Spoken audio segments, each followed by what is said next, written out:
And we are live. Hello, everybody. How's it going? We have Sochi here today.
She's kind of majestic, but also a little scary. She looks unreal, yeah.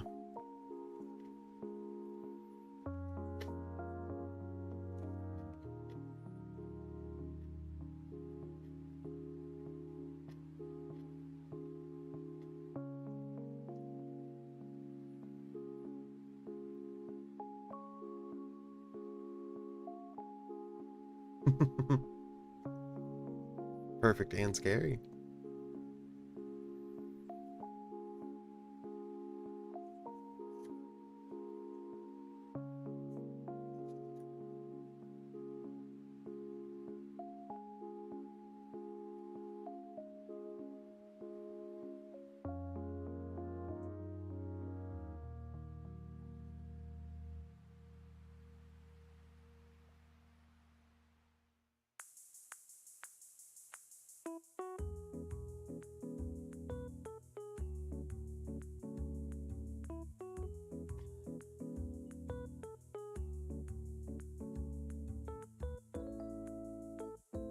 On stream, really?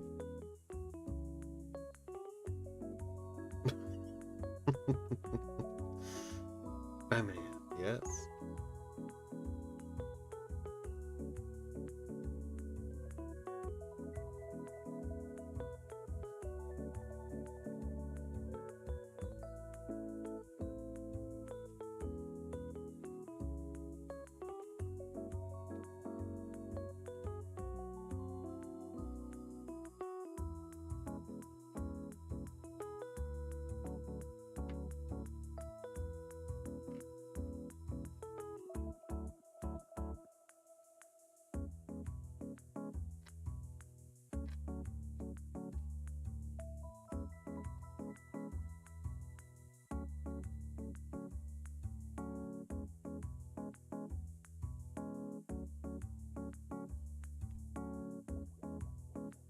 Not yet.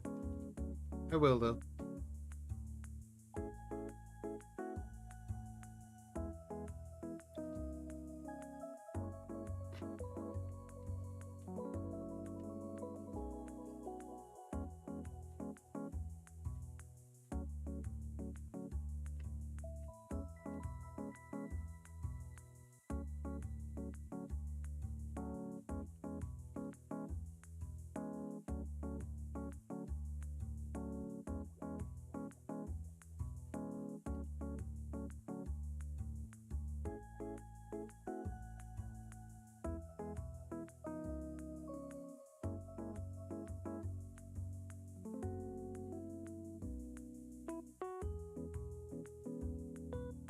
Bye. Have a good night.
Alright, let's pick out some YouTube to watch for dinner, because I must watch something while eating.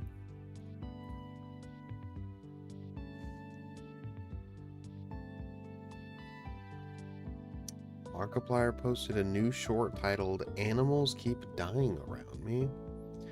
Mildly concerning. SOG, off the desk. Don't do that.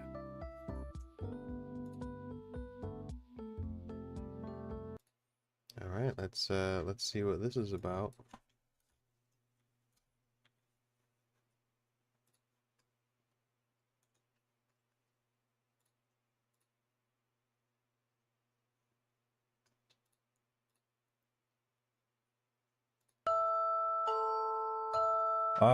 I told you guys about the raccoon in the middle of the night story, the two fighting, I think, a long time ago. I feel like I attract the fog of death.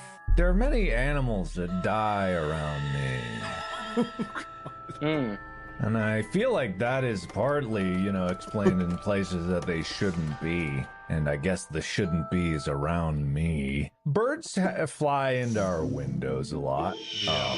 They do that at an alarmingly high rate. Yeah, I think it's just because like we're where we are. There's like a path through that they kind of want to dive into. But the thing is, they only get summoned by sadness. So if there's ever any reason to be sad in the house, which isn't terribly often, but like, you know, if you're having like get some bad news, you read something sad, or you're having a tough conversation, you know, boom. Yeah, without fail, the sadness summoned a bird to die. You have a sitcom that birds are watching when things get dramatic. They're like, "Fucking Jerry, you're up for the team." Woo!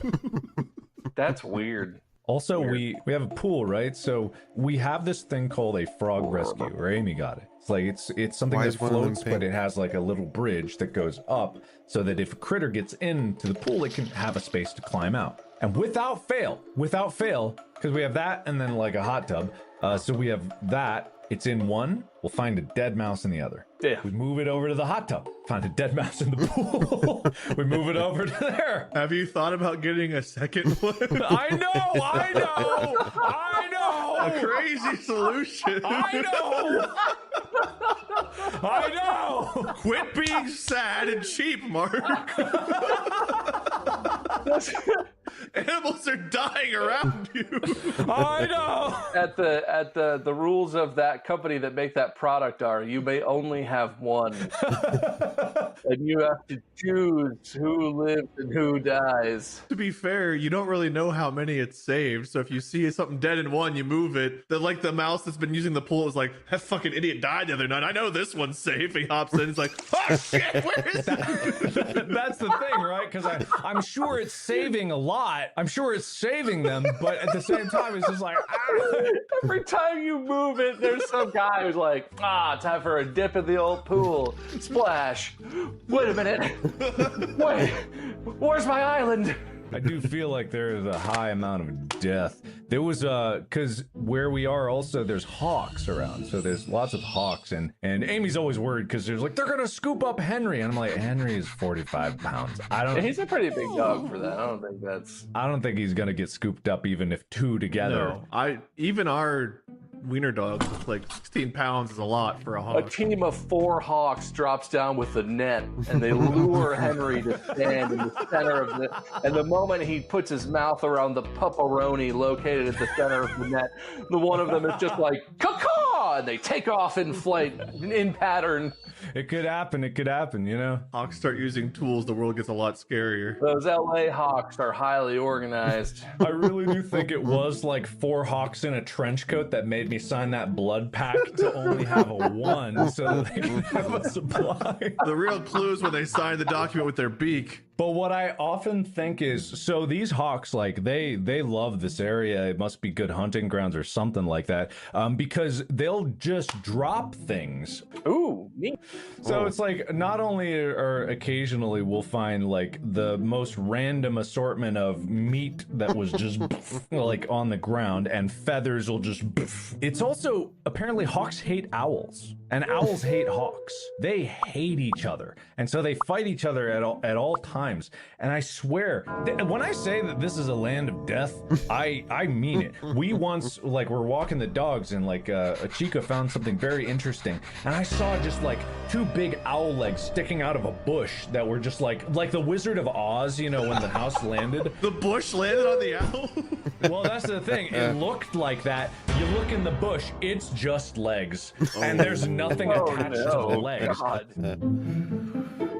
That was amazing. Who's the animator? Toonsy? Fabulous. Amazing. I love it.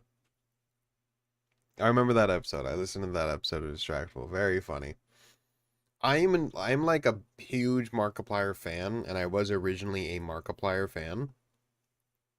But of Distractable, I think Wade is my favorite. Dude does not get enough credit for how insanely hilarious his quips are. If I was to talk about like humor and like comedy as an art, I'd say Bob is probably the most objectively funny, and he's the best storyteller. But Wade is my favorite. He's so funny. On his own though, I prefer Mark over the other two. Like I watch Markiplier's videos, I don't really watch Bob or Wade's. But I guess all three of them have their strengths and facets, and I like all three of them for different reasons, and that's pretty cool. Very, very funny. Outstanding animation by Toonsy. I think they've done a few for Markiplier now. Very funny. I love it. Alright, what's new in the tech world while I eat my kimbap? I mean, hey, you can't make an omelet without Why are you so melting quiet? a few connectors. Yes, you can. Not this kind. Two reports have emerged of RTX 5090s melting their power cables, recalling the great RTX 4090 cable melting of 2022. Everybody panic! Why does Nvidia use this stupid custom connector? My God, literally no one but them ever thought that it was a good idea. It's such a horrible connector in just every way. Why? Why?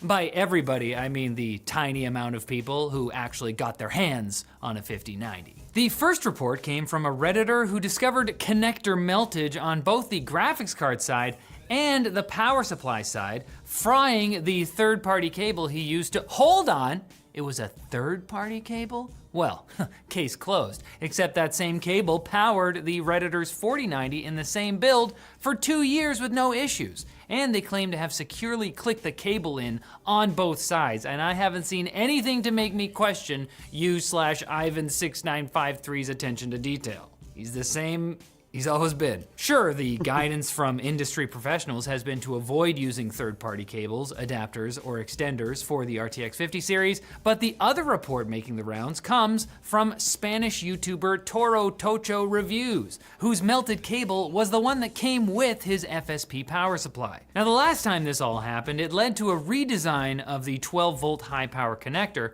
but apparently didn't lead Nvidia to consider trying to make its GPU suck up less than 600 watts, which is good, Jensen's alpha as fuck. Zotac is trying to make it a bit easier to melt your very own RTX 50 series GPU. They launched a program to let PC gamers Zotac's trying to make it easier. Asus and MSI are just jacking up their prices. They're becoming the scalpers. enter to win the chance to buy a GPU directly from Zotac, instead of waiting for GPUs to move through the standard retailer to eBay pipeline. I love traditions. Zotac is running the program through its Discord and will prioritize candidates who actively engage in challenges, discussions, and community activities. Spam, low-effort messages will not count. Zotac can tell when you mean it. Zotac knows your heart. So just try to engage without seeming like you're trying too hard and you'll be set. Now, if this isn't that attractive to you right now because you prefer not to spend your life savings, leaks are pointing to the RTX 5070 Ti being released on February 20th. And I would have said it'll be slightly more affordable if scalpers hadn't said, what about second 2020 GPU shortage? Reviews are going up for Intel's Arrow Lake H processors, the laptop version of the company's disastrous Arrow Lake S desktop chips. And wouldn't you know it, they're actually pretty good.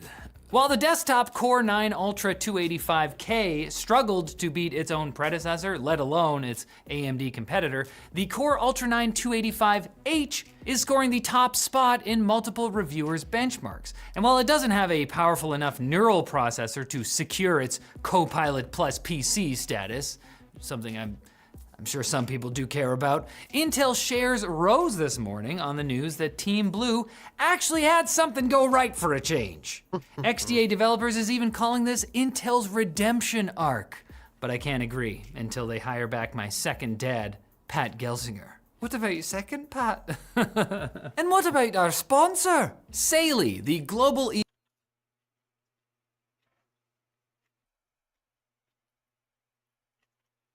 I don't want to talk with my mouth full.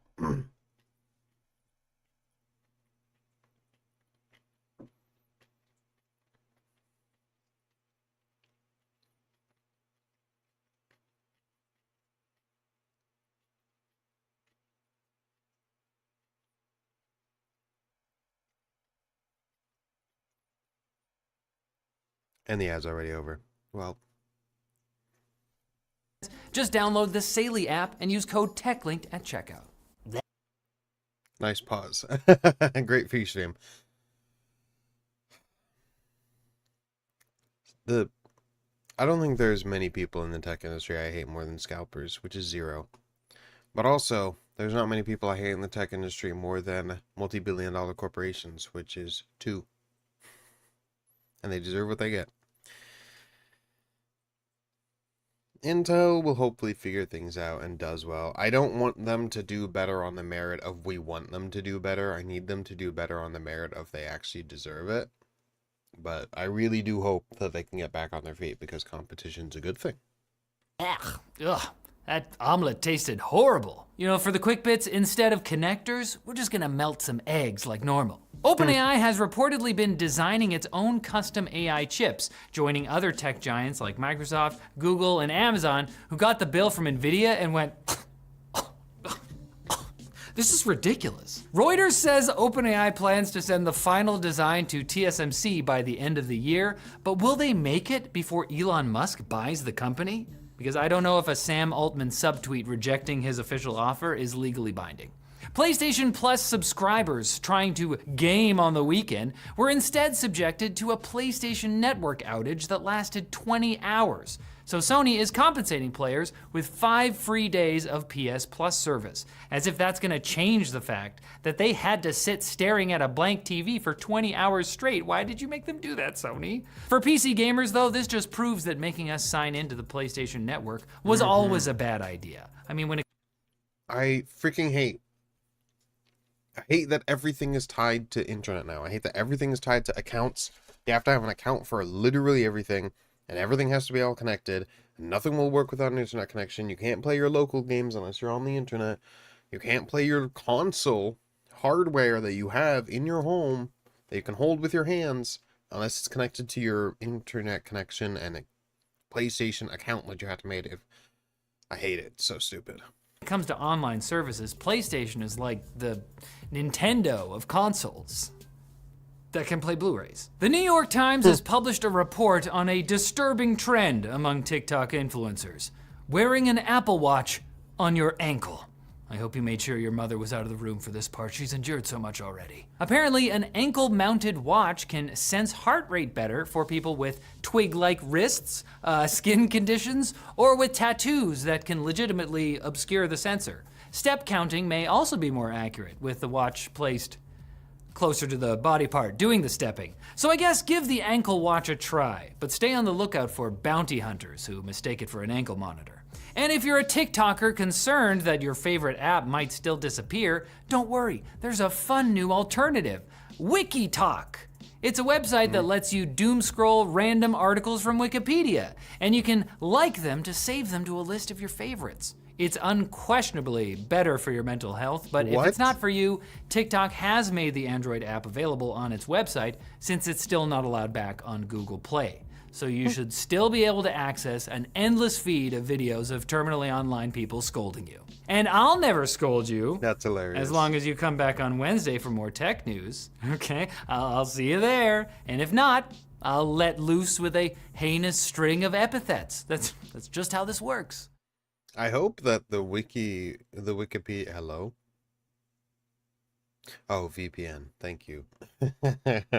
I hope that the Wikipedia one is actually like good and useful and helpful, and not more useless garbage that just destroys people's time management and gives them instant gratification all the time.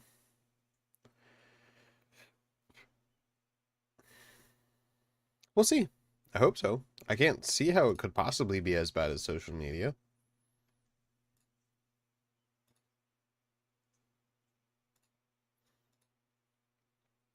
Gotta watch the new Mr. Pepperoni video. Shout out to him.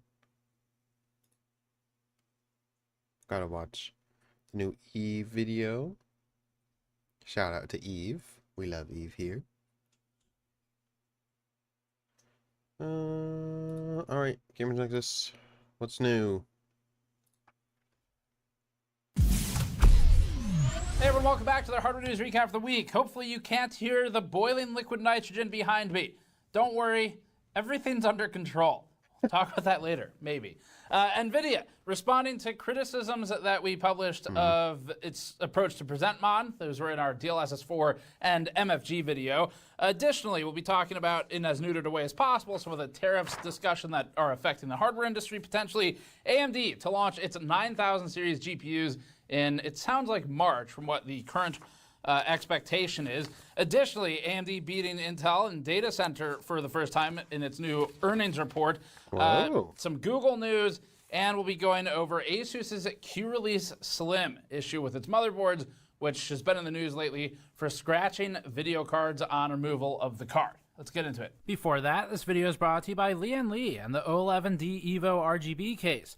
The O11D Evo RGB is an updated entry to the famed O11 lineup, retaining heavy support for fan mounts, drive mount locations, and flexibility on component mounting, such as two options for the power supply. The O11D Evo RGB's dual chamber approach aims to maximize cable storage on the backside to streamline cable management, coupling this with a unique vertical GPU mount to showcase the most expensive part in most systems. Learn more at the link in the description below. All right, first news item, NVIDIA responding to some of our PresentMon comments in the DLSS and MFG video. MFG is multi-frame generation. It's the thing that makes the frame number bigger. We talked about that in a full video. It was actually a really fun and interesting topic. Patrick did the research driving a lot of that. There was a section in it, though, where we spent some time on PresentMon. This is something that I personally care a lot about. So PresentMon is a measurement utility that's open source. It is developed by a lot of different groups, but Intel sort of drives the development. AMD is a part of that now and participates with Intel. Microsoft is part of it, and it's, again, totally open source. So it's something that can be validated publicly, which is really important for measurement utilities when any of the first parties are involved in it, but they also kind of have to be involved in it for reasons we'll talk about in a second.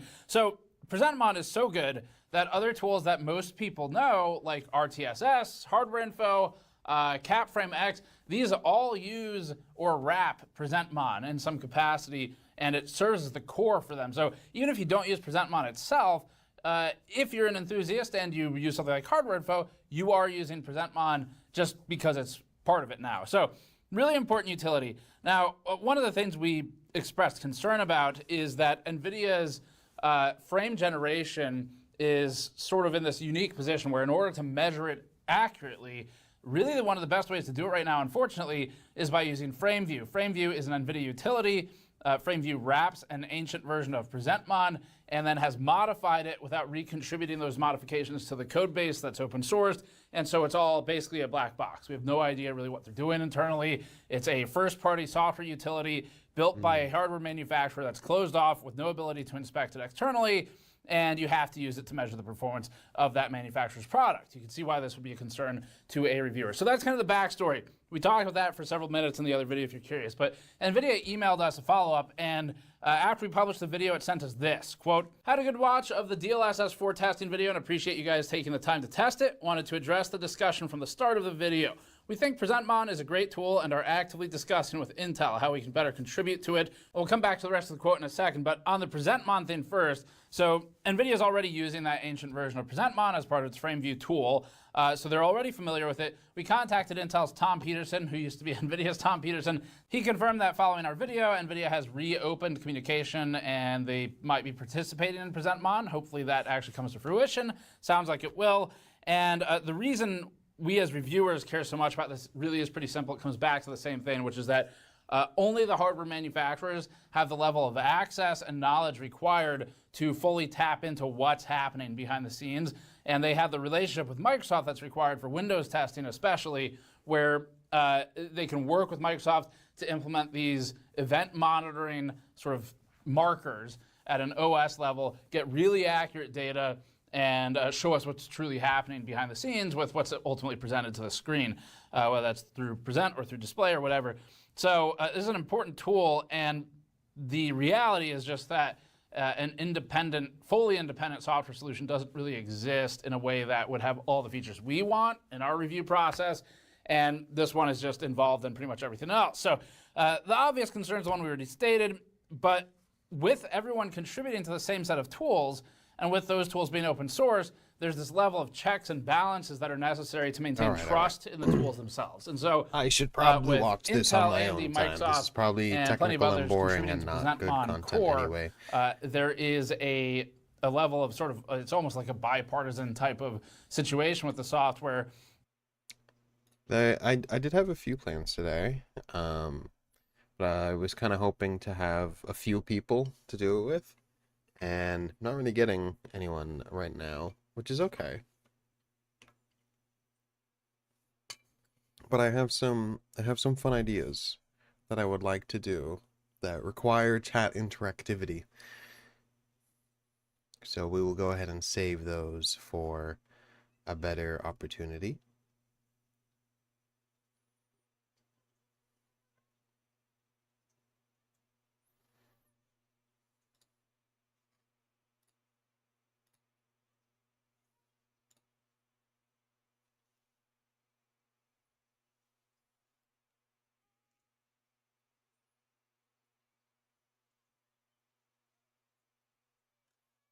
Hmm.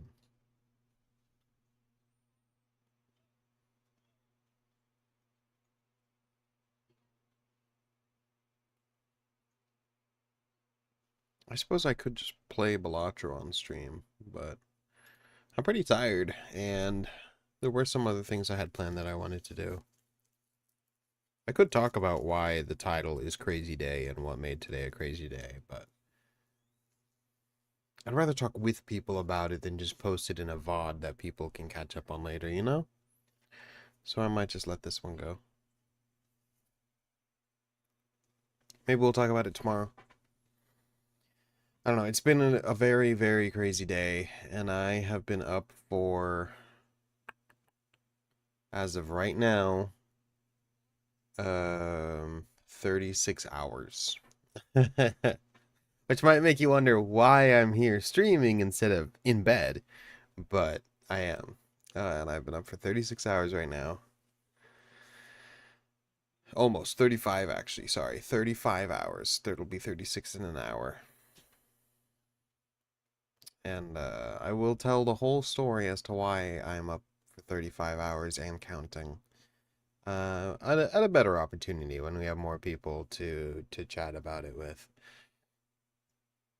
But I'm very, very tired, and I have a few ideas for a really funny, laid-back stream that will allow me to chat with you guys and interact with you more. But I think we'll probably just wait for a better opportunity for that, and I might just let it go for today.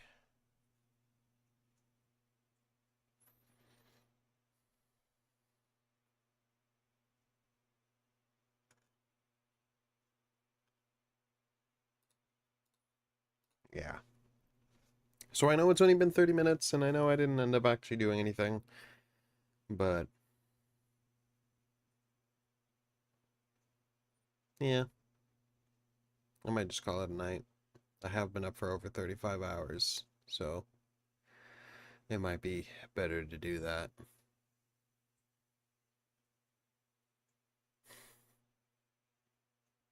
But I appreciate the opportunity to come on here and stream and actually have viewers, you know. That's crazy to me that people choose to take time out of their day to watch my stream. It means a lot to me, and I appreciate it. And I appreciate your guys' chats.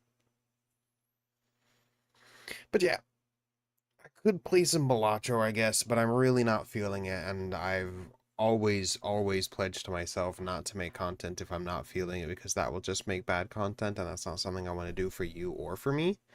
And I've been up for 35 hours, so I'm exhausted. I'm very tired. I have a few very fun ideas for what we can do next time. But I think today's not a good opportunity. So I think we'll just let that go. And I'll just call it an early night because I do really need to get some sleep. So, sorry it's only a 35-minute stream, and we didn't end up actually doing anything. I basically just ate dinner and read chat, and watched some videos, but next time.